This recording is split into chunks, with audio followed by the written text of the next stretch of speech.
Bueno, buenas tardes con todos nuevamente. Ya pasados 5 minutos, vamos a comenzar con la breve explicación de los errores comunes de precio de transferencia en el ámbito de Guatemala. Permítanme compartir mejor la diapositiva. A ver, ok, ¿se ve todo bien? Sí,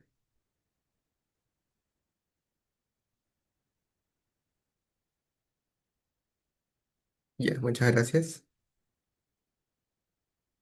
Eh, Bueno, este webinar tiene como objetivo, más que nada, eh, primero que nada, diferenciar y dar un amplio espectro de el tratamiento de precio de transferencia en Guatemala, conocer y diferenciar las operaciones más comunes y las que presentan más riesgo a nivel de la revisión de la administración tributaria y dar unas cuantas sugerencias, recomendaciones y puntos de vista, perspectivas de cómo enfrentar más que nada los retos que nos pone actualmente lo que respecta a precio y transferencia y más que nada el tratamiento que nos propone también la administración tributaria, ¿no? Uno de los puntos más importantes quizás es la diferenciación del tipo de operaciones y eso es en lo que vamos a buscar profundizar. Permítame.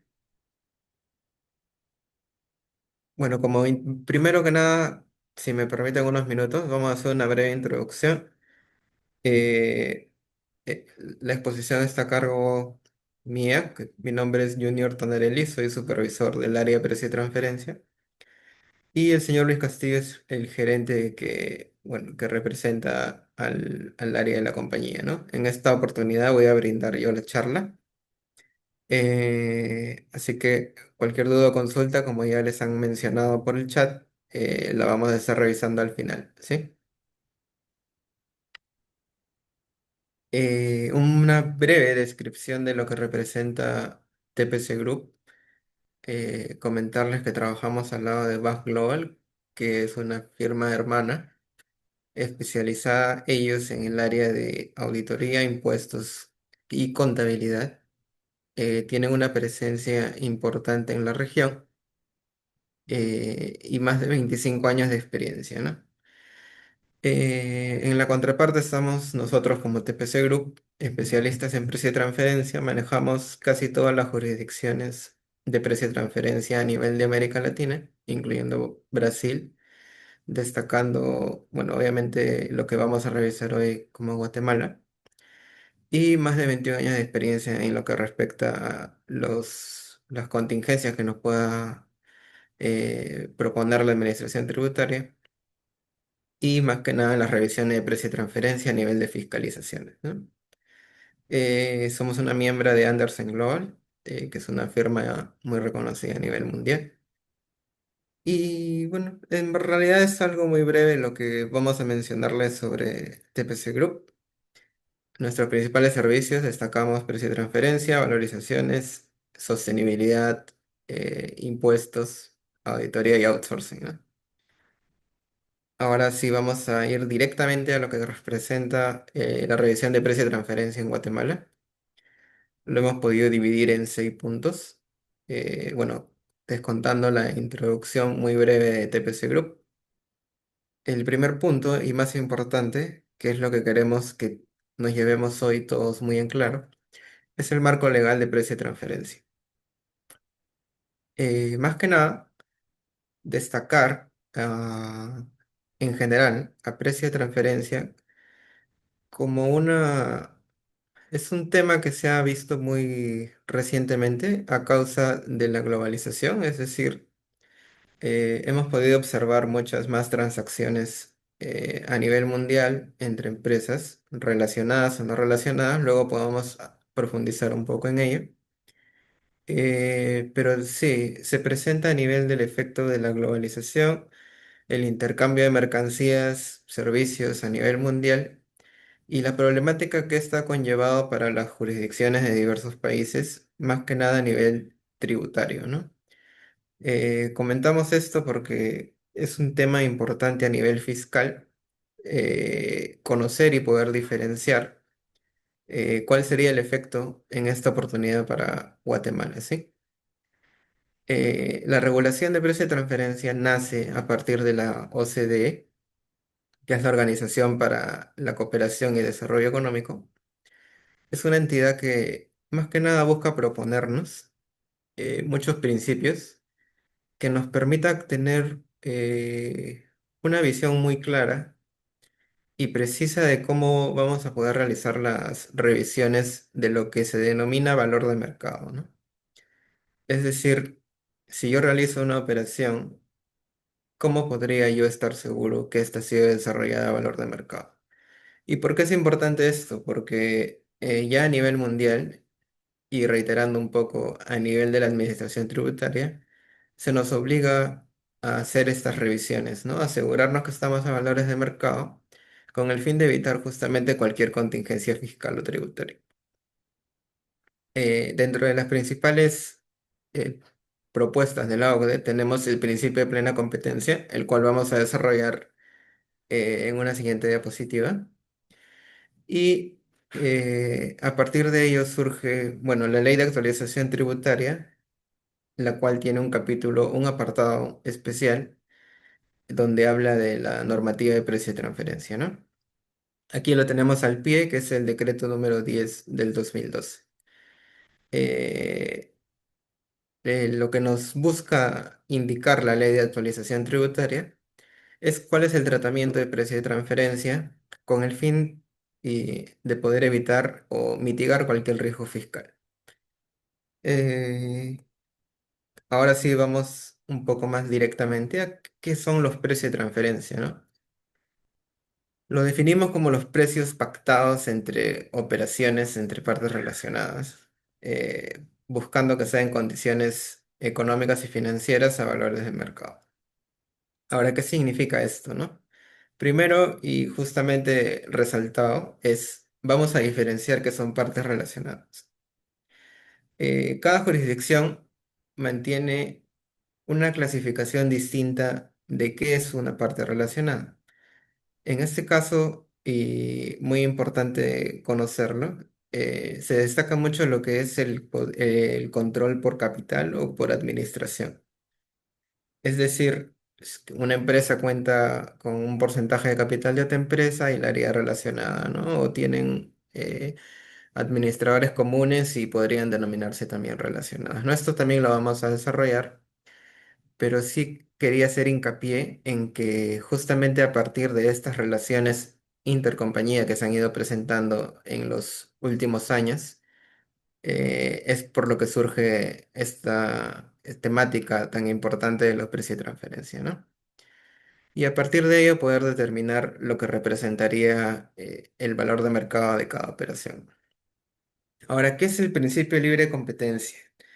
Aquí ya ahondamos un poco en lo que respecta a las definiciones de la OCDE, ¿no? La Organización del Desarrollo Económico, y nos dice que es, y lo leo literalmente, es el precio o monto para que una operación que partes independientes habrían acordado en condiciones de libre competencia, en operaciones comparables a las realizadas. ¿Qué significa esto?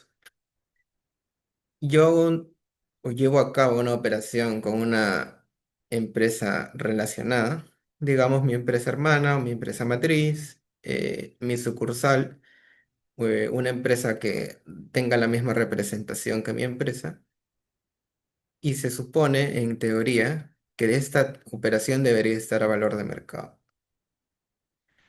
¿Qué implica que esté a valor de mercado? Ahora sí lo podemos ver con un poco más de claridad, ¿no?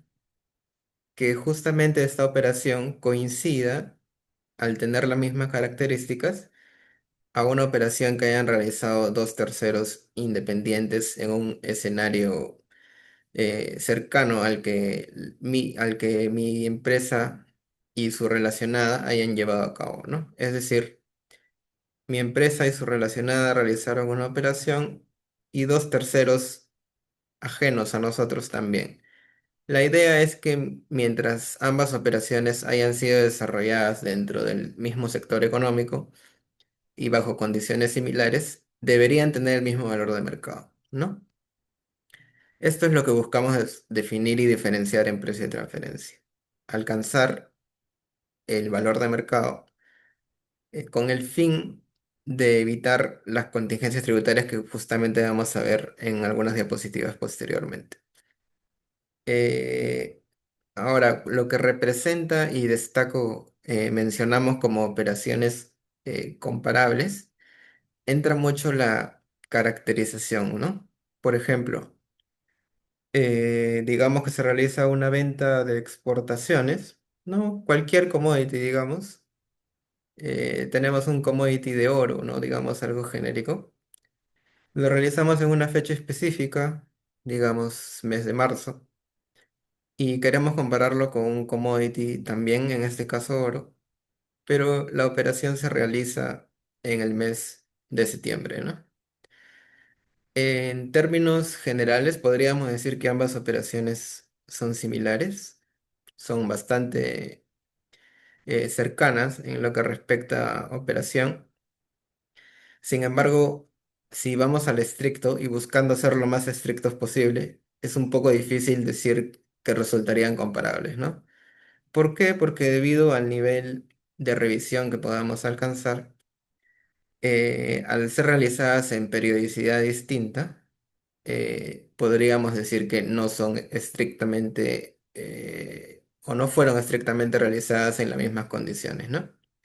Ahora, este es ser muy estricto, ¿no? Sí, vamos a ver casos en los que se presenta un poco más de flexibilidad y donde la comparación, si bien es cierto, en teoría debería ser lo más cercana posible, por limitantes quizás de información, no se puede alcanzar a este objetivo, ¿no? Bueno, ya definido un poco el principio de libre competencia y qué es valor de mercado, nos vamos a ahondar en lo que significa qué es una parte relacionada, ¿no? Ahora tenemos todo desde el ámbito de precio y transferencia, siempre se menciona a las partes relacionadas. La jurisdicción y la normativa en Guatemala es muy específica. Tenemos el artículo 56, donde se describen muy a detalle los criterios de vinculación y los hemos buscado agrupar en 5 puntos distintos que nos permitan más que nada entender de una forma directa eh, qué significa ser vinculado, ser relacionado, ¿no? Quizás el criterio más conocido o más fácil de diferenciar es el criterio que ustedes pueden observar en el medio, que es integrantes de un grupo empresarial. ¿Qué significa integrantes de un grupo empresarial, no? Digamos, es una empresa o son dos empresas bajo el mismo nombre y la única diferencia que tienen es que operan en jurisdicciones distintas, ¿no? Cada una tiene su administración tributaria, desarrollan la misma operación, pero la hacen en distintos países. Cuentan con un objeto social común y mantienen, digamos, se encuentran bajo la misma dirección, siguen los mismos lineamientos, ¿no? En términos generales, eso sería un grupo empresarial, ¿no? Muchas empresas o un número importante de empresas que se encuentren bajo mantengan el seguimiento de un mismo lineamiento o un grupo de políticas para alcanzar un mismo objetivo, ¿no? Eh, Permítame un segundo. Ya. Entre otro criterio muy importante es el criterio de capital. Se establece y se define un 25%. ¿Qué significa esto? Digamos, una empresa, persona jurídica, cuenta con el capital del 25% o más de otra persona jurídica. Esto las hace vinculadas, ¿no? Es bastante directo. Eh, Ahora, digamos que esta empresa tiene el 25% también de otra empresa, ¿no? Es decir, la empresa A tiene 25% de la empresa B y la empresa B tiene 25% de la empresa C. Esto hace que las empresas A y C, las que están en los extremos, sean relacionadas, ¿no? Por eso menciona directa o indirectamente. En el estricto, sí se mantiene muy en claro esta diferenciación del 25%, ¿no? Se hace una revisión del capital de la compañía, principalmente a nivel de estados financieros o su acta de constitución, y nos aseguramos que se supere este límite que nos menciona la normativa. Otro criterio un poco más eh, distinto es el de 5 personas o menos en conjunto controlen 25% de dos personas jurídicas. ¿Qué significa esto?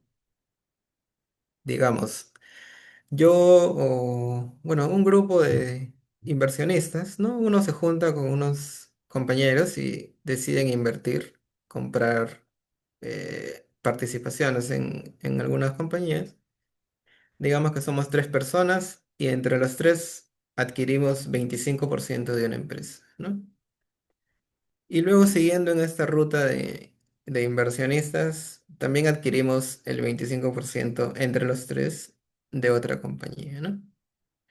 Ahora, pueden ser compañías de distinto rubro, giro, o que no sean distintas jurisdicciones, pero esto implica que al ser tres socios comunes para ambos casos, manteniendo este límite muy importante de definir el 25%, alcancen esta vinculación. Justamente y la suma de todas estas dos primeras casuísticas es lo que alcanza al nivel de un grupo empresarial, ¿no? Van sumándose las inversiones, van sumándose los grupos accionariales y alcanzamos quizás un grupo empresarial, ¿no? Cabe destacar que estos tres primeros criterios a su vez incluyen una característica importante en donde mencionan el grado de consanguinidad y afinidad, ¿no? Ahora, para consanguinidad es hasta el cuarto grado y para afinidad es hasta el segundo grado, ¿no? Para los que no estén tan familiarizados con esta terminología, cuarto grado de consanguinidad representaría hasta el nivel de primos, ¿no?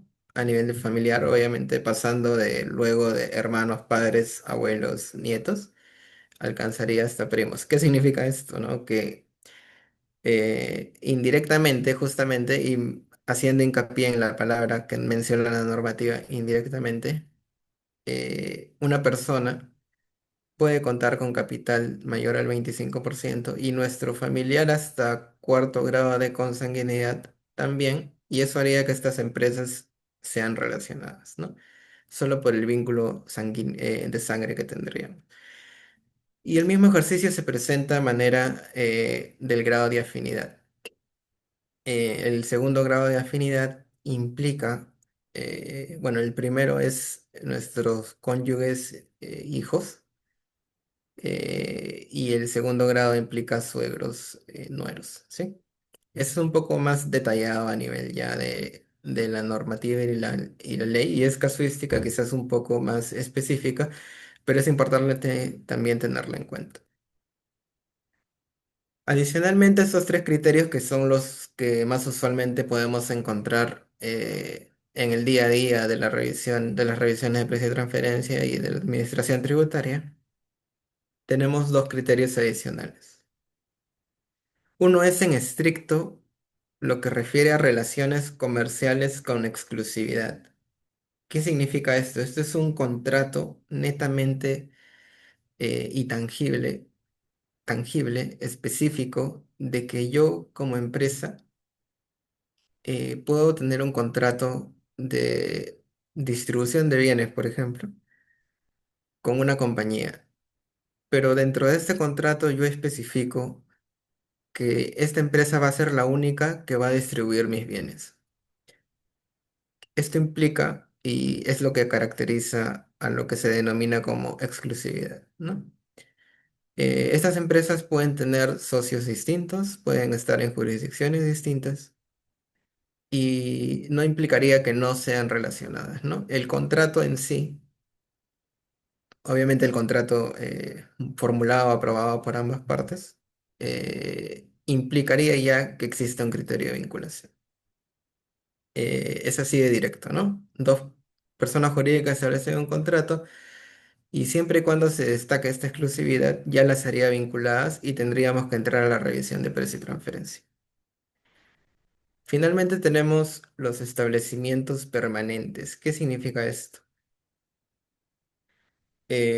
Yo, empresa domiciliada en Guatemala, digamos que tengo un crecimiento importante y empiezo a crear sedes en varios países del mundo. Eh, Esto implicaría que estas empresas sean mis representantes en diversos países. Todas las empresas que me representen estarían vinculadas entre sí y de igual manera conmigo en Guatemala, ¿no? Ahora, esta figura también se puede observar de manera inversa. Una empresa domiciliada en algún país de Europa, digamos Francia, tiene sedes en todo el mundo, incluyendo Guatemala. Eso implicaría que todas las sedes que representamos a esa compañía también seamos vinculadas. Este es uno de los criterios que más controversia, digamos, traen a nivel mundial, porque justamente es el criterio que forma base de la problemática de precio y transferencia, dado que implica la participación de una empresa digamos, un grupo económico a nivel mundial, ¿no? Y este es el caso en el que el efecto tributario resulta mucho más complicado de analizar, y justamente por lo que se establecen tantas normativas. Eh, en el siguiente punto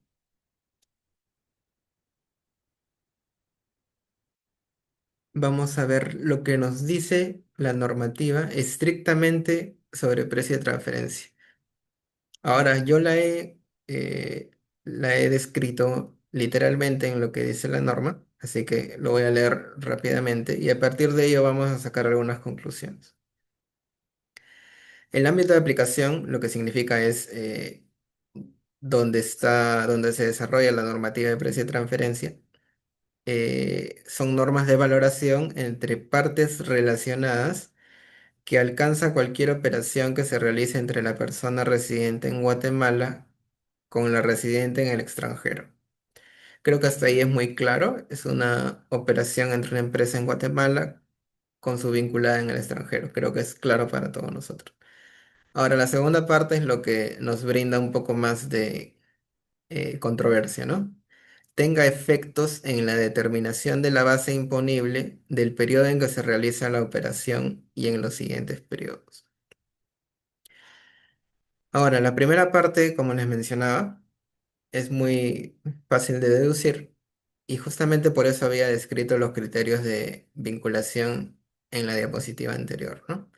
Ya definido los criterios de vinculación, que en realidad son más que los cinco que he podido mencionar, podemos establecer una empresa como relacionada. Ahora, la segunda parte de la normativa del ámbito de aplicación y que se refiere a efectos en la determinación de la base imponible, ya nos sugiere algo adicional, ¿no? Este adicional nos orienta y ya tenemos base legal tangible y mucha casuística de empresas en Guatemala con operaciones con domiciliados en países, bueno, nosotros comúnmente le decimos paraísos fiscales o le decimos offshore. La normativa nos dice territorios de bajo o nula imposición, ¿no? En el estricto, son países que muy comúnmente tienen tributaciones que, digamos, favorecen a la compañía de alguna manera, ¿no? Por ejemplo, empresas con tributaciones, bueno, pongamos un ejemplo un poco exagerado de impuesto a la renta del 5 o 10%, ¿no? Es bastante bajo. También hay países donde, por ejemplo, no necesitas o tu proceso de creación de empresa es mínimo, ¿no? Es acercarse a los registros públicos y hablábamos del ámbito de aplicación y la diferencia entre lo que nos decía directamente la normativa y lo que quizás lo decía de una manera un poco indirecta, pero a nivel tributario era importante poder diferenciarlo. En el primer punto tenemos o teníamos la parte donde menciona de la persona residente en Guatemala con operaciones con una residente en el extranjero.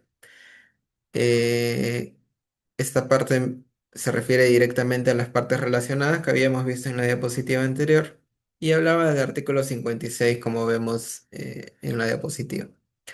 Ahora la parte que se extrae de la segunda parte del ámbito de aplicación es el efecto en la base imponible que pudiera tener cualquiera de estas operaciones de precio de transferencia. Y mencionábamos los paraísos fiscales, ¿no? Que son países que cuentan con un beneficio tributario, societario, de alguna manera, ¿no? Destacamos un bajo impuesto a la renta, destacamos una facilidad en la constitución de empresas o realización de inversiones,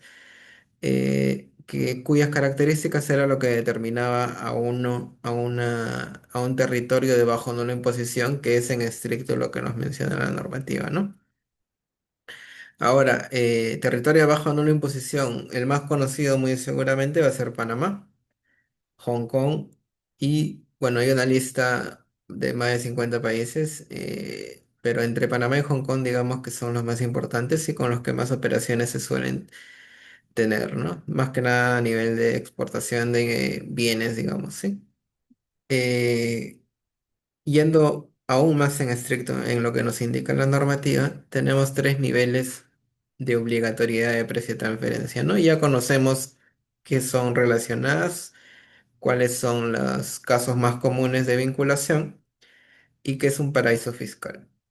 Que, bueno, como les mencionaba, es una lista importante de países que se podría ir diferenciando poco a poco. Ahora, ¿qué nos dice la Administración Tributaria en lo que respecta a la presentación de precio de transferencia, ¿no? Destacamos nuevamente y mucho más importante las operaciones con partes relacionadas, de acuerdo al artículo 56 de la normativa, de la ley, perdón. Como ya habíamos visto en diapositivas anteriores, no especifica un umbral. ¿Esto qué significa? Si mi monto es mínimo $100, ¿lo tenemos que registrar? Sí. La importancia aquí es revelar a la administración tributaria todas las operaciones que hayamos podido tener con nuestras partes relacionadas y agregando el caso de los territorios de bajo nivel de imposición, conocidos como paraísos fiscales, ¿no? Ahora, en estricto no es una declaración, digamos, separada a lo que usualmente presentamos en la declaración de impuesto de renta, ¿no? Sino es un formulario que forma parte de esta declaración. Dentro de ese formulario vamos a diferenciar y listar las operaciones que hemos tenido. Bueno, reiterando un poco con nuestras partes relacionadas, vamos a poner el monto y toda la información que nos llegue a solicitar la administración tributaria. Eh, lo que respecta al estudio de precio y transferencia, más que nada es igualmente sin un umbral. Esto implica indiferentemente del monto que se pueda considerar. Pero aquí sí ya vemos que solamente se presenta a solicitud de la administración tributaria. En el caso de la declaración jurada, cualquier monto que tengamos de operaciones con nuestra relacionada o paraíso fiscal va a tener que ser mencionado, como les decía, a nivel de monto, a nivel de nombre de mi vinculado. En lo que respecta al estudio de precio de transferencia, solamente cuando lo solicita la administración tributaria. ¿Qué significa esto? ¿Por qué uno se pregunta por qué solicitaría la administración tributaria un estudio de precio de transferencia, ¿no? Quizás si nosotros llevamos a cabo transacciones de un monto menor, $100, $1000, no hay una materialidad en este caso. Podemos tener operaciones de $10,000 y quizás la administración tributaria no lo destaque, pero podemos tener operaciones distintas, que lo vamos a ver un poco más adelante, con características peculiares que digan o que representen un punto de observación para la administración tributaria, ¿no? Voy adelantando algunos casos particulares. Servicios intragrupo. eh, Estos servicios de gestión corporativa, mi matriz me presta un servicio en especial donde me dice, tienes que seguir estos lineamientos y yo te voy a prestar el servicio para que tú sigas este lineamiento, ¿no? Ese tipo de operación llama mucho la atención a nivel de revisión tributaria. O algo en contraposición, quizás no por el tipo de operación, pero sí por el monto y tenemos una venta de activo, venta de acciones. También es algo que llama bastante la atención, ¿no? Esto implicaría que la administración tributaria nos diga, preséntame tu estudio de precio de transferencia, aparte de lo que ya habíamos presentado en la declaración. Ahora, el reporte maestro, que es un reporte adicional, no se encuentra normado directamente en lo que representa bueno, la ley del impuesto de renta, sino lo menciona de manera, digamos, un poco sutil. Lo que nos solicita es la información del grupo multinacional, es decir, nos dice, está bien, esta es tu empresa, estas son tus vinculadas, pero también quiero conocer cuál es el objeto del grupo, qué operaciones realizan, qué transacciones, cuál es el objeto de negocio y cómo enfrentan o cómo se desempeñan a nivel mundial, ¿no? Ya a nivel corporativo. Eh, Esto es importante con el fin, o lo solicitan con el fin de validar la forma de la gestión que pueda llevar a cabo el grupo económico y le sirve como base de sustentos a la administración tributaria para hacer las revisiones respectivas del caso, ¿no? Justamente esto se lleva a cabo también a solicitud de la administración tributaria. Eh, en el siguiente punto vamos a destacar y reiterar un poco lo que ya mencionaba de por qué contar con un estudio de precio y transferencia, ¿no? En el lado izquierdo tenemos lo netamente formal, que implica el cumplimiento tributario, como mencionaba, esa solicitud de la administración tributaria. En caso de no contar con uno, es muy probable que nos multen o sancionen, como le mencionaba en esas particularidades de los casos de operaciones muy puntuales que podamos tener con nuestras relacionadas que llamen la atención. Y finalmente la optimización fiscal, ¿no? Aquí entramos un poco al detalle o digamos los problemas que pueden surgir y que justamente muchos países, muchas jurisdicciones han podido defenderse a nivel fiscal, ¿no? Ustedes conocerán los tratados o convenios de doble imposición, los mismos que nos permiten minimizar este tipo de riesgo, ¿no? Es decir, una operación no debería, bueno, en teoría, no debería registrar sus impuestos en una jurisdicción y en la otra, ¿no? O lo que se suele ejercer o realizar entre los países de bajo no la imposición que les mencionaba, digamos, yo busco que todo mi gasto esté orientado eh, en un país donde tribute 10%, ¿no? Entonces, como mi objeto como grupo económico es derivar toda mi utilidad a este país con el fin de que yo tenga que pagar menos impuestos, ¿no? Ahora, esta controversia es lo que da origen a los precios de transferencia y justamente la necesidad de poder dar una respuesta nosotros como empresa a nivel de tributario para que la administración tributaria sepa que nosotros no estamos actuando de manera desleal, ¿no? No estamos buscando perjudicar el impuesto de renta, ¿no? Sino estamos realizando nuestras operaciones a valores de mercado y siguiendo la normativa. Ahora, en el lado derecho, en lo que respecta a gestión empresarial, hablamos de la toma de decisiones, gestión de riesgos y de política de precio y transferencia, ¿no? ¿A qué nos referimos con esto? Más que nada a asegurarnos que, como mencionaba, a nivel de grupo económico, más que nada, podamos establecer ciertos parámetros que nos permitan llevar a cabo la gestión del negocio con un poco de mayor claridad, ¿no? Por ejemplo, estamos en Guatemala y nuestra matriz está en Francia y nuestra matriz nos quiere indicar un costo de servicio de un 25%, ¿no? Nos dice, aquí tienes el servicio, te voy a cobrar 25%. Entonces, nosotros conocemos por un análisis de mercado, digamos, o por conocimiento del negocio, que seguramente lo tenemos, y consideramos que este es un monto muy alto, ¿no? ¿Qué implica esto? ¿O qué nos indica esto? Nos indicaría o nos sugeriría a mantener una política de precio y transferencia, es decir, mantener precios preestablecidos a nivel, en este caso de grupo, con el fin de que podamos reducir cualquier controversia ya intragrupo, ¿no? En este punto ya no nos referimos a la administración tributaria, sino a tener una mejor regulación y orden en el desarrollo de las operaciones del grupo y los resultados que también podamos observar como grupo. Aquí también vamos a mencionar muy brevemente lo que respecta a las sanciones, ¿no? Digamos, yo puedo estar llevando a cabo todas mis operaciones muy correctamente, pero mi contraparte en otro país no las está llevando a cabo de la misma manera, ¿no? Esto implicaría eh, que nos puedan solicitar también a nosotros la documentación de respaldo debido a que nuestra contraparte en otro país no la tenga, ¿no?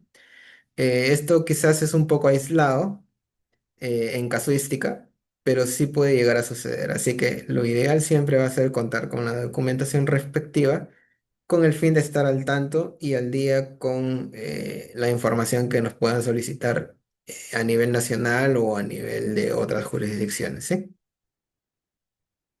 Sanciones netamente y muy directamente, y les menciono muy rápidamente el inciso 10 del artículo 94, nos indica 2.500 quetzales por omitir la presentación, ¿no? Es decir, yo no he llenado mi formulario, que forma parte del impuesto a la renta, y automáticamente nos van a multar, ¿no? Es muy clara y directa la normativa en este caso, no hay mucha controversia, no hay mucha forma de responderle en este caso, simplemente cumplimos y no nos multan, en resumen, ¿no? En esa parte creo que no hay mucho análisis que podamos hacer, más que atenderlo, ¿no? Luego ya el desarrollo del estudio en sí ya es un caso más técnico, ¿sí? En este caso netamente tributario, no. Si no cumplimos, nos van a multar automáticamente. ¿Qué operaciones son las más comunes? Luego la vamos a poder desarrollar un poco más en detalle. Entre las principales tenemos distribución y manufactura, servicios intragrupo, financiamiento de intangibles y un poco de reestructuración empresarial. Diferenciamos al lado derecho operaciones que no deberían estar incluidas en materia de precio y transferencia, perdón, como provisiones, depreciación, amortización, impuestos, reclasificación, ajustes contables o beneficios laborales. Ahora, ¿por qué? Justamente, y reiterando un poco lo que veíamos en el ámbito de aplicación, era por el efecto en el impuesto a la renta, ¿no? Estas operaciones del lado derecho no afectarían mi determinación del impuesto a la renta al ser gastos no deducibles, ¿no? Entonces, nos enfocamos de momento en lo que representan las operaciones del lado izquierdo y justamente vamos a buscar desarrollarlas un poco más con el fin de que quede claro cuál sería el tratamiento en esta oportunidad y primero de los negocios de distribución y manufactura. Eh, es uno de los casos que tiene más representatividad a nivel de sectores económicos, es decir, es el sector económico de mayor participación a nivel del país. Y el punto principal y más importante a nivel de precio de transferencia es el definir en qué fase del proceso económico me encuentro. Esto con el fin de poder determinar un margen de ganancia que vaya acorde con la actividad que yo estoy generando, ¿sí? Dentro del diagrama que podemos observar, primero tenemos, y es seguramente lo más importante, definir nuestro giro económico y nuestro análisis de funciones, activos y riesgos, ¿no? Es decir, yo no puedo decir soy productor de una fruta en específico, por ejemplo, ¿no? O sea, es productor de naranjas. No puedo simplemente decir eso a nivel de precio de transferencia. ¿Por qué? Porque implica conocer el detalle o las funciones específicas que yo voy cumpliendo, ¿no? Es decir, soy productor, es correcto, está bien, pero ¿qué tipo de producción es la que yo llevo a cabo? Y si mi proceso de producción o mi autodefinición como producción implica las actividades sucesivas justamente a la producción, ¿no? Y por eso hablamos también de la distribución. Aquí hemos mencionado algunos casos comunes de manufactura y asimismo de distribución que lo vamos a poder desarrollar en breve. Para listarlos y dar un poco más de detalle, tenemos el manufacturero pleno. Este tipo de empresa ya es una empresa consolidada, conoce el sector económico y se dedica a todo lo que respecta al negocio en global. ¿No? Lo que quiero decir en este punto es que, digamos, y me mantengo en la fase de la producción agrícola, digamos, yo realizo cultivo, cosecha, empaquetado y distribución, ¿no? Yo conozco todo el mercado, así que al conocer yo todo el mercado tengo la ventaja competitiva de poder definir yo mi margen de ganancia. Este es el manufacturero pleno y creo que es el escenario ideal de muchos inversionistas, ¿sí? Proseguimos con el manufacturero por contrato. Esta es una empresa que cuenta con el activo necesario para realizar funciones productivas. Sin embargo, quizás, digamos, carece de poder de toma de decisiones y por ello se ve obligado a realizar contratos con otras compañías relacionadas y solamente efectuar labores de producción, ¿no? Ahora, yo recibo una orden de producción, ejecuto acorde a lo que me han solicitado y entrego el bien. Y está bien, el proceso y el desarrollo, todo es muy correcto. Pero al momento de determinar nuestro margen, sabemos que va a estar basado en lo que me costó realizar esta producción, ¿no? Digamos, tuve un problema o una contingencia al llevar a cabo este trabajo y mi costo se va a elevar. Esto implica que mi margen va a ser mucho menor, ¿no? Ese es el riesgo de ser un manufacturero netamente por contrato. Hablamos ahora del riesgo limitado. Aquí uno llega a un acuerdo directo y específico con la contraparte, en este caso con mi relacionado. Y podemos diferenciar poder definir cuáles serían los riesgos a los que yo estoy implícito o los que no. Este contrato es muy común en el sector minero, por ejemplo. Digamos, en la fase de exploración, yo contrato una compañía y esta compañía realiza todo el proceso de exploración y, digamos, no llega a encontrar ningún mineral que es lo que estamos buscando como una minera, ¿no? Pero en su contrato especifica que ellos cumplen con la realización de servicio indiferentemente si llega a encontrar o no un mineral, ¿no?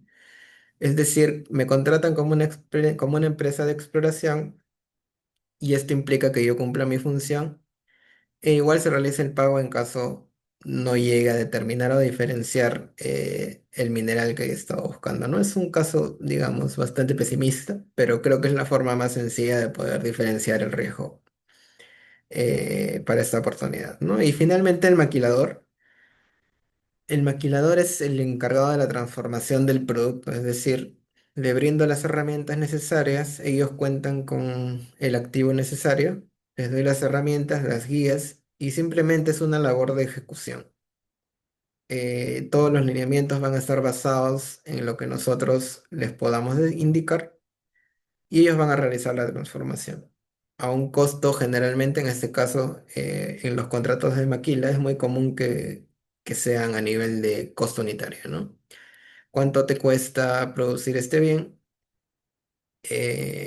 Y por cierta cantidad de bienes y esa es tu ganancia, ¿no? Es muy directo, es el más sencillo, pero seguramente es el que menos margen de ganancia pueda tener. Aquí tenemos eh, un gráfico que nos permita visualizar dentro de lo que es el negocio de frutas, por ejemplo.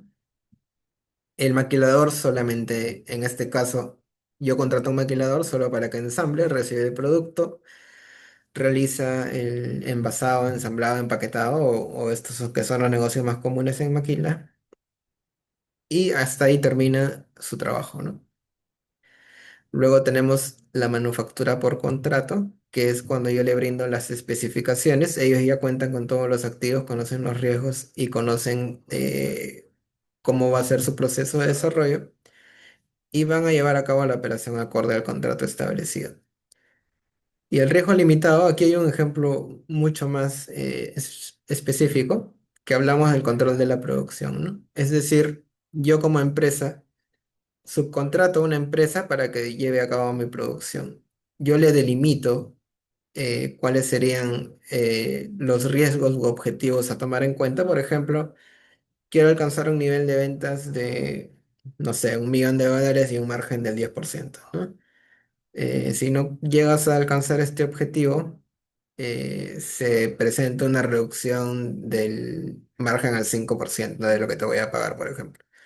Entonces, siempre parametraba, en este caso, la determinación del margen, con el fin de poder asegurarme o, bueno, asegurarme de cuál sería el rendimiento tanto para mí como para mi vinculada, ¿no?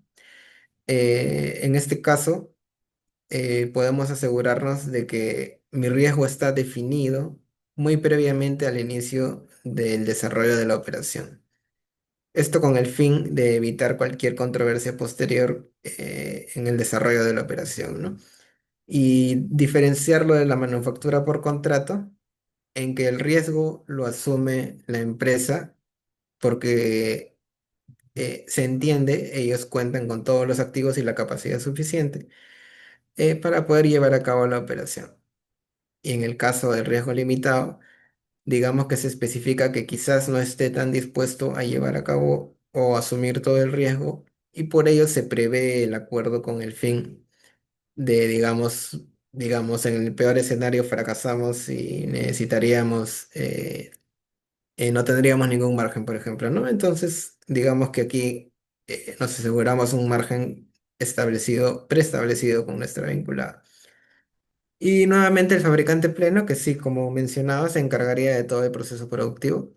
Ellos definen el margen y directamente se enfocan ya en estrategias mucho más avanzadas que los anteriores que solamente se encargan de una fase o proceso productivo.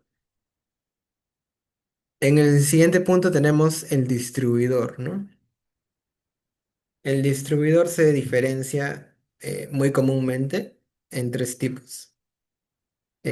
Así como hay un manufacturero pleno, hay un distribuidor pleno. Este adquiere todos los productos que, bueno, que puede adquirir y los revende a un margen de acuerdo a su conocimiento del mercado, ¿no? Digamos, esto es muy común en las empresas de acopio, ¿no? Empresas que adquieren o compran producción, bienes terminados de otras compañías y luego los revenden con el fin de, digamos, establecer un posicionamiento más amplio en el mercado que quizás estos productores no pueden alcanzar. ¿En qué se determinaría su margen? Justamente en su conocimiento del mercado, ¿no? Si sé que este producto vende, yo lo compro y lo revendo. Y sé cuál es el límite del margen que puedo obtener. Es decir, si yo compro un producto a 10 y lo vendo a 20, digamos, es un 100% de margen que quizás en la realidad no se pueda dar, ¿no? Entonces, si no conozco de acuerdo al mercado y quiero un margen del 100%, es muy probable que no lo llegue a obtener, ¿no? Siempre es eh, un objetivo cumplible, digamos, ¿sí? El distribuidor por contrato es similar al manufacturero por contrato debido a que se enfoca en órdenes de servicios, ¿no? y justamente su costo va a ser todo lo que implique realizar esta operación.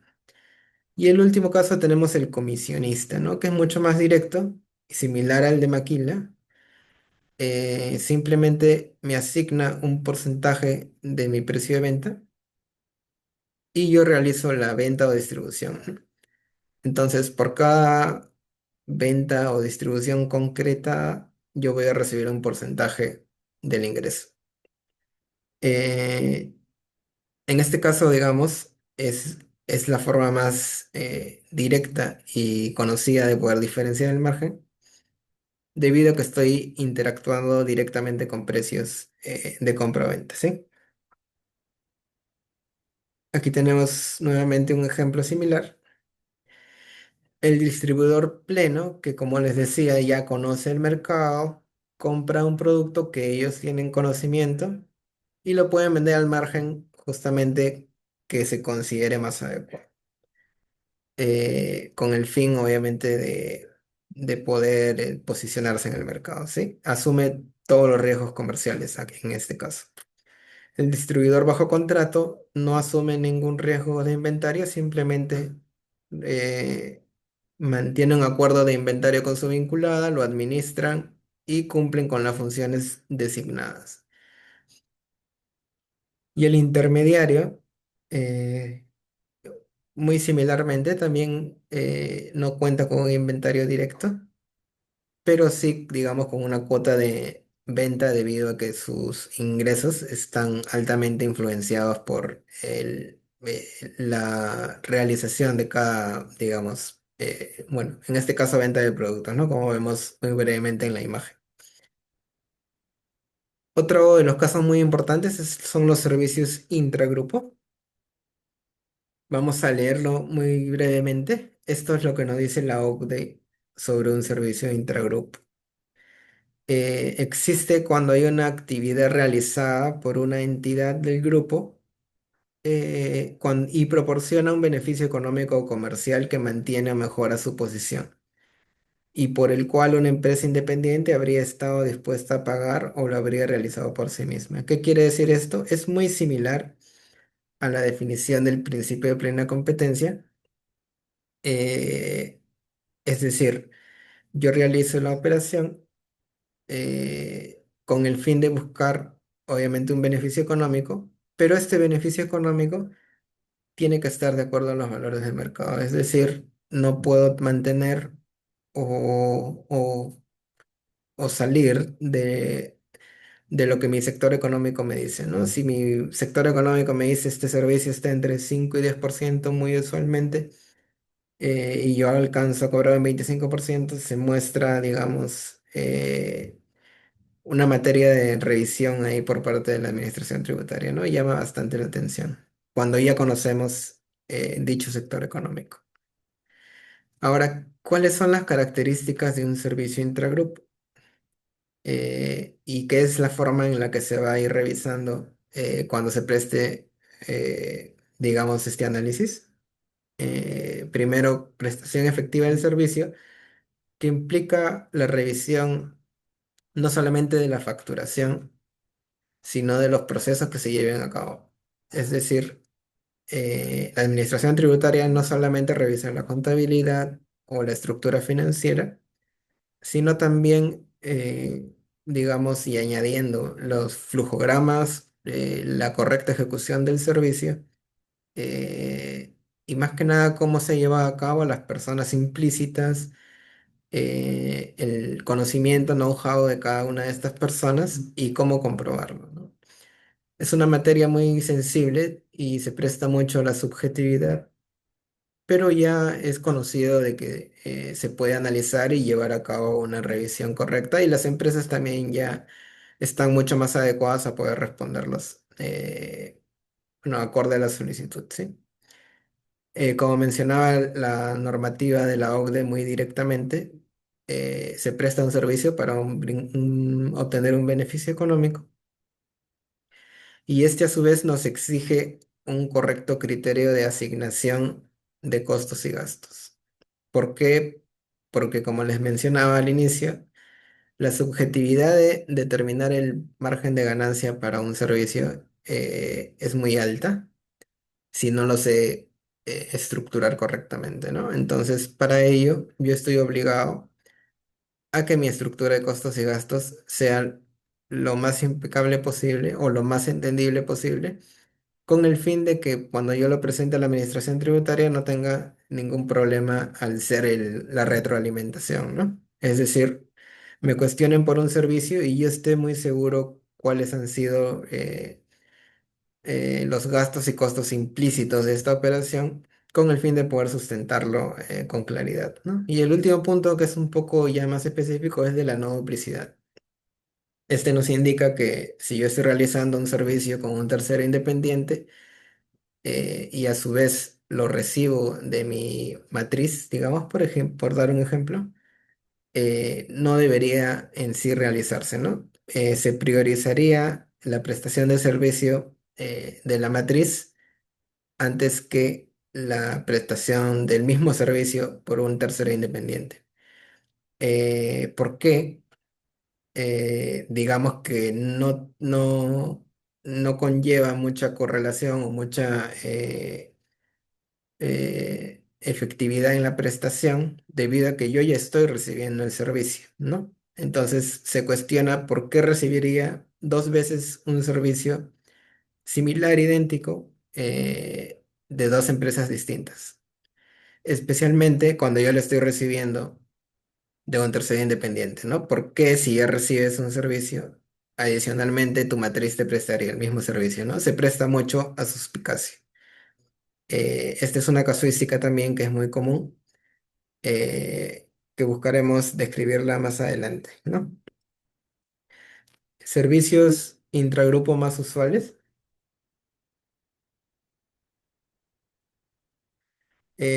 más que nada son a nivel de administración y finanzas, TI, y lo que les mencioné en algún momento de dirección y planificación estratégica, así como asistencia técnica. Aquí lo vamos a desarrollar un poco mucho más específica y puntualmente. Perdón. Tenemos el fee corporativo, ¿no? Es uno de los puntos más revisados a nivel mundial en realidad. Implican que nuestra matriz nos brinde el servicio donde nos pueda indicar estos son los pasos que tú vas a seguir para que el giro de negocio sea alineado al del grupo económico, ¿no? La matriz nos establece ciertos patrones, políticas, lineamientos, como lo podamos mencionar, y al establecernos estas políticas nos cobran cierto margen. Este margen presenta mucha suspicacia debido a que es un margen establecido por la matriz, ¿no? Esto implica que no al hacer una revisión un poco más al detalle, no sepamos o no podamos asegurarnos de si está o no a valor de mercado, ¿no? Justamente por ello entramos en la aplicación de los precios de transferencia, ¿no?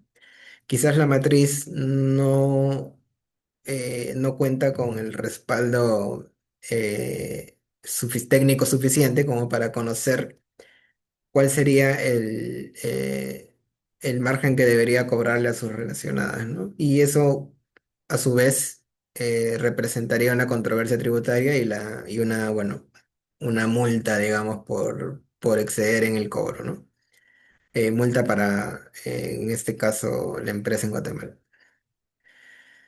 Y se presenta muy similarmente en los casos que son en recursos humanos y gestión comercial. En recursos humanos, porque justamente al ser personas las que se encuentran implícitas en la operación, llega a ser muy subjetivo cuánto sería el margen adicional que yo debiera cobrar. Es decir, yo conozco cuál es el costo de la prestación de servicio de una persona porque digamos que es un especialista en el área, ¿no? Pero ¿qué pasa cuando esta persona, que es mi contratado, presta este servicio a una empresa relacionada, ¿no? ¿Cuánto debería ser el margen adicional que se llegue a cobrar, ¿no? Y ahí entra nuevamente el análisis del conocimiento del sector económico y poder asegurarnos de que no crucemos los límites que el mismo sector económico nos va a ir determinando en el análisis de precio y transferencia. Y finalmente tenemos la gestión comercial, que era lo que les mencionaba un poco antes con las comisiones. Digamos, definen una estrategia comercial. Yo me encargo de toda la venta y distribución y te establezco un margen de ganancia fijo.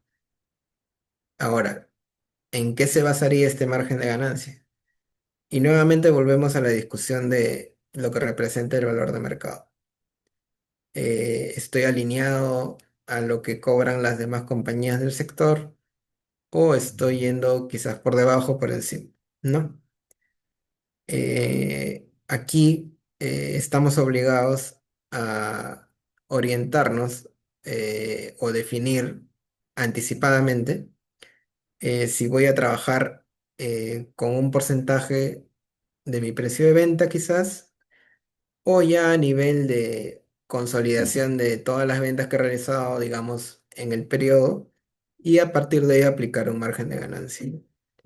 Esta es una materia también de estrategia comercial corporativa que se va a llevar a cabo entre las compañías relacionadas, pero que buscan, como les comento, asegurar que se mantenga todo dentro de valores de mercado para evitar lo que ya hemos mencionado de cualquier revisión tributaria adicional.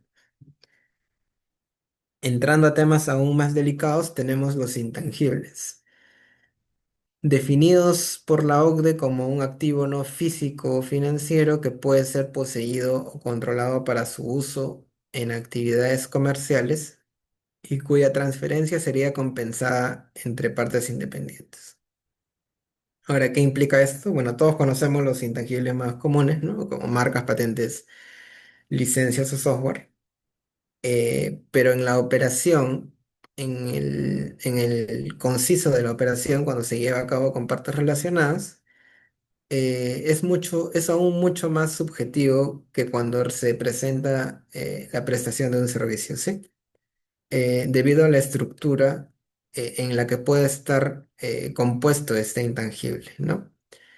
Digamos, y es muy común ver estos casos, ¿no? ¿Cuánto vale mi marca? Es una pregunta importante que una misma empresa se llega a realizar. Y cómo esto se analiza a nivel de precio de transferencia, ¿no?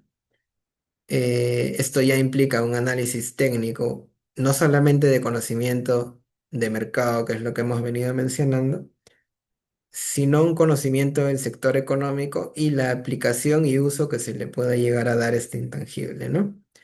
Entonces, son muchos factores los que se encuentran dentro de este ámbito y los vamos a listar lo más claro posible, ¿sí? Primero y más importante, ¿cuál es mi intangible? Destacando que ya hemos mencionado marcas, derechos contractuales, licencias, software y patentes, ¿no?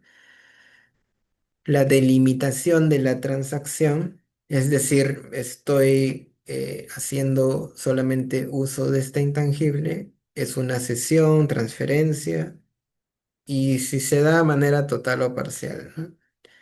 Esto se establece a nivel contractual entre las partes relacionadas, siempre buscando mantener la realidad económica más cercana al del objeto del negocio, ¿no? ¿A qué me refiero con esto? A que si voy a prestar, por ejemplo, dentro de lo que nosotros hemos revisado más comúnmente, prestamos un software, eh, nos conviene, digamos, establecer un margen de ganancia por cada vez que se use este software, ¿no? No nos convendría prestarlo en su totalidad debido a que el nivel de ocurrencia o las características de este intangible son más difíciles de revisar, digamos, en un horizonte de tiempo de, digamos, 6 meses, y es o se puede revisar con mucha mayor claridad en un espacio de individual, ¿no? Digamos, por nivel de ocurrencia. Justamente por ello se presta generalmente por uso, ¿sí? El tipo de remuneración, como es muy alineado a lo anterior, habla de pago único, regalía periódica, que es una tasa, o la combinación del pago único con una regalía, y finalmente un porcentaje del rendimiento, ¿no? En este último punto, digamos que es el, digamos, entre comillas, más justo. Mi intangible está rindiendo a un 10%, yo quiero usarlo. eh, ¿Qué porcentaje de mi ganancia sobre este intangible debería yo recibir, ¿no? Y esa es una discusión, digamos, entre ambas partes relacionadas con el fin de poder alcanzar un valor de mercado acorde, ¿no? Ahora, ¿en qué se va a basar esta distribución de la remuneración entre las partes relacionadas? En lo que vamos a ver a continuación, muy brevemente, no se preocupen, que es el análisis DEMPE, ¿no? DEMPE, por las siglas en inglés, significa desarrollo, mejora, mantenimiento, protección y explotación. ¿Qué implica esto? Es la proporción en la que cada una de las compañías asume el riesgo de este intangible. Ahora, es muy distinto a lo que hemos venido viendo en las compañías relacionadas a manufactura, debido a que ahí el análisis es mucho más directo y concreto y lo puedo, digamos, evaluar de acuerdo a mi cantidad de ventas, mi número de productos vendidos. En cambio, en un nivel de intangible, donde yo no puedo diferenciar tan ágilmente este tipo de operación, me veo obligado a distribuir los riesgos de una forma, en una estructura un poco más particular. Ahora, por ejemplo, y yendo al específico, ¿no? Volviendo al ejemplo del software, es un software muy, digamos, lo he logrado desarrollar mi parte vinculada.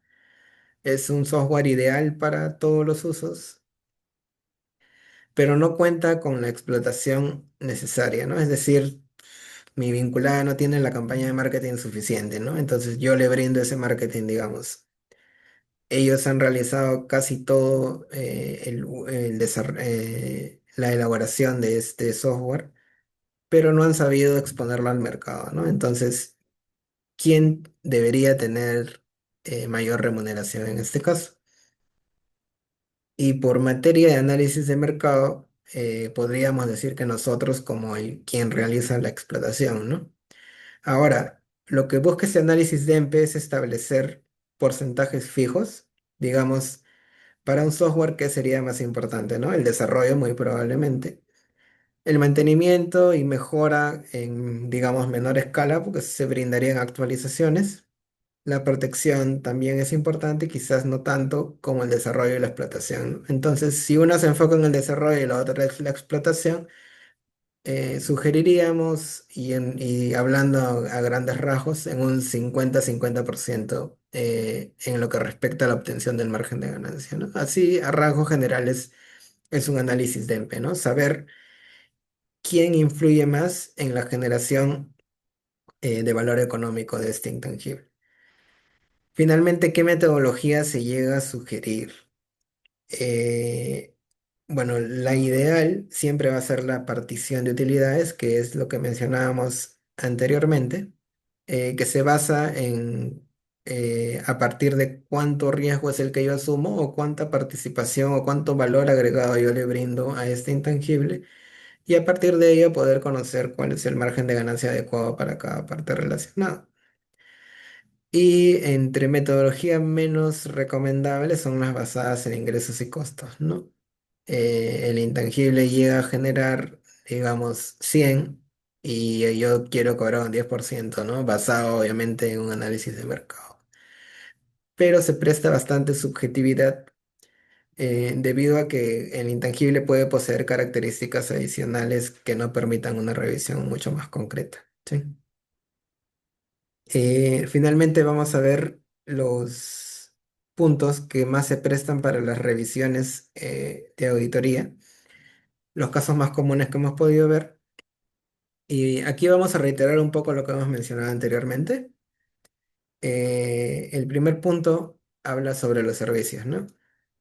Eh, ¿Cuándo se podría diferenciar un servicio de o digamos, cuándo se llega a clasificar un servicio como un reembolso, ¿no? Si, digamos, mi matriz me ha prestado un servicio y no me ha cobrado un adicional debido a que ellos lo han recibido a través de un tercero. Ahora, esto es muy común en lo que se observa a nivel de asistencia técnica, por ejemplo. eh, Nos prestan un mantenimiento, digamos, reiterando el ejemplo de software, por ejemplo, mi matriz recibe el mantenimiento y nosotros que también usamos dicho software, recibimos este mantenimiento de manera sucesiva, ¿no? Ahora, ¿cuánto nos cobra nuestra matriz por este mantenimiento? Nos cobra lo que les cobró el tercero que les prestó el servicio. Eso implica que no hay ningún margen, ¿no? En ese caso no habría ningún problema y es un servicio. Ahora, ¿cuál sería el escenario en que la matriz me tenga que cobrar un adicional, ¿no? Digamos que le presta un valor agregado eh, a lo que se llevó a cabo en este servicio. Por ejemplo, digamos, no sé, hay un problema de idioma y la matriz me ayuda a la traducción, yendo a este escenario específico, por ejemplo. La matriz en este caso se vería obligada a adicionar un margen a lo que ya hemos venido conociendo anteriormente. Luego tenemos financiamientos, perdón. Eh, los financiamientos tienen ciertas características ya conocidas y dentro de los casos más usuales que observamos en fiscalizaciones son los préstamos sin interés, ¿no? Esto implica que nosotros tengamos que determinar una tasa de interés con el fin de regularizar este interés devengado o el cobro que se debió realizar en caso yo hubiera definido un interés cero, ¿no? Entonces, lo que se sugiere en general siempre va a ser no realizar préstamos sin no haber realizado un análisis de mercado que nos permita conocer dicha tasa de interés y a su vez realizar el cálculo de los intereses, en este caso presuntos, para poder realizar la determinación del impuesto de renta. En el escenario ideal, obviamente, es cobrar intereses, ¿no? Pero es conocida esta práctica y lo que nosotros buscamos proponer es brindar una solución, ¿no? La solución es, posterior a la realización de este préstamo, determinar la tasa de interés, calcular los intereses y regularizarlo, digamos, al final del periodo, pero siempre es recomendable alcanzar este proceso con el fin de evitar la contingencia tributaria. Otro problema importante es la venta o traslado de activos, debido a que es muy complicado determinar el valor de mercado de un activo. Justamente por ello hay peritajes o tasaciones. Y muy similarmente tenemos las acciones o intangibles, ¿no? Aquí se agrega mucho el valor agregado por la dificultad de conocer el valor del intangible, como habíamos mencionado un poco antes. Y se aplican valorizaciones y metodologías mucho más estrictas y específicas como las que le mencionaba de análisis de EMPE, ¿sí? Finalmente, el cash pooling es en estricto la centralización de funciones financieras, ¿no? Es decir, la empresa matriz agrupa, digamos, un cierto porcentaje de utilidad por todas sus empresas integrantes del grupo y a su vez determina un cobro por este manejo, ¿no? Ahora, ¿cuánto sería el cobro que debería realizar? Ahí entra el problema de precio de transferencia, porque es una práctica un poco menos empleada, pero que sí se da en el mercado, que implica que nosotros tengamos suficiente conocimiento del sector, no solo del sector económico, ¿no? Sino de la estructura financiera, tanto de la empresa como del grupo, que nos permita a nosotros a su vez sugerir cuánta debería ser este margen por encargarse de la centralización de la operatividad financiera, ¿sí? Finalmente tenemos las recomendaciones generales, reiterando un poco lo que mencionamos al inicio. El primer punto y más importante siempre va a ser identificar las operaciones sujetas a precio de transferencia, es decir, lo que mencionábamos con las partes relacionadas y los criterios de vinculación, destacando el control por capital, los establecimientos permanentes y los contratos de exclusividad, verificar los umbrales de obligatoriedad. En este caso, no hay un umbral específico, pero sí les hablaba un poco de la materialidad, es decir, es mucho más razonable que se me revise una operación por una venta de activo por $1 millón, exagerando un poco, eh, y tener un poco más de cuidado con esa operación que con operaciones comunes en, digamos, en importación de bienes, por ejemplo, ¿sí? Contar con sustento económico de las operaciones, digamos, nos referimos un poco a la facturación y la trazabilidad que se le pueda dar a la facturación. Un ejemplo importante aquí es la ejecución del servicio intragrupo, por ejemplo. Y a su vez, este tiene que ir muy alineado a lo que respectaría a la estructura financiera de la compañía, que es justamente el siguiente punto, ¿no? Yo puedo tener muy buenas relaciones con mi parte relacionada, tenemos un margen en el que ambos estamos de acuerdo, pero no lo reflejo en mi estructura financiera. Esto traería como consecuencia que la compañía tenga que lidiar con procesos adicionales en lo que respecta a revisiones en auditoría financiera tributaria, ¿no? Destacando siempre los servicios intragrupo. Y la sugerencia siempre va a ser, si yo tengo operaciones con partes relacionadas o con empresas domiciliadas en paraísos fiscales de cualquier parte del mundo, como les había destacado un poco Panamá y Hong Kong, siempre contar con el estudio técnico, ¿no? ¿Por qué? Porque el, fuera del análisis o las demandas que nos pueda hacer, bueno, me refiero a las solicitudes que nos pueda hacer la administración tributaria, siempre es importante conocer si la operación o mi giro de negocio está yendo acorde al sector económico, ¿no? Digamos, nos enfocamos mucho en nuestra operatividad, pero no estamos seguros cómo está yendo el mercado. Quizás estamos cobrando muy poco, quizás estamos cobrando mucho, y no necesariamente el estudio de precio de transferencia se va a enfocar en distinguir o cumplir con esta obligatoriedad, sino nos va a dar una visión de cómo se encuentra el sector y qué mejoras podríamos nosotros realizar, ¿no? ¿Qué están haciendo las demás empresas?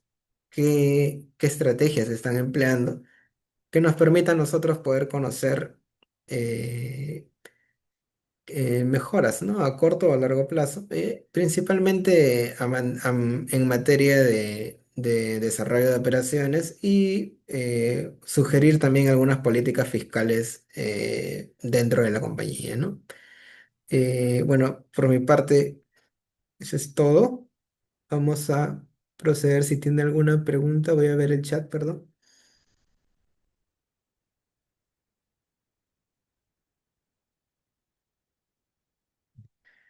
A ver, eh, entidades relacionadas si ambas son de Guatemala. Sí.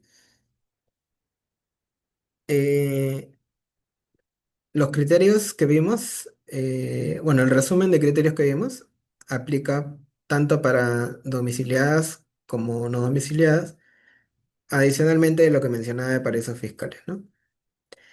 La normativa quizás se presta un poco para la discusión, pero la realidad es que mientras cumpla con cualquiera de los criterios que habíamos observado, sí se considerarían como vinculadas y sí tendríamos que hacer la presentación bueno, dentro de la declaración de impuestos de renta.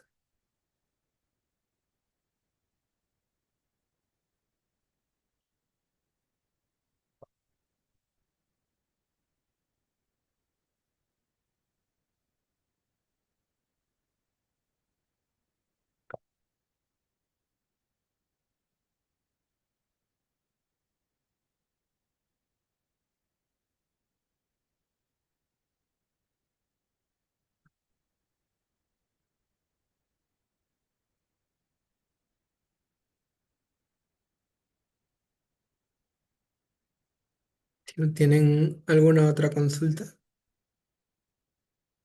A ver, un segundo.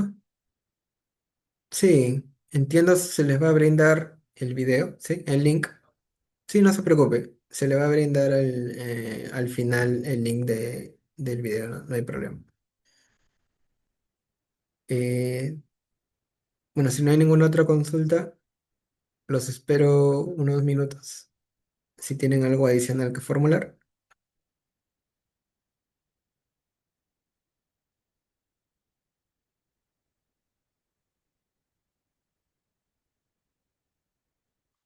No, gracias a usted.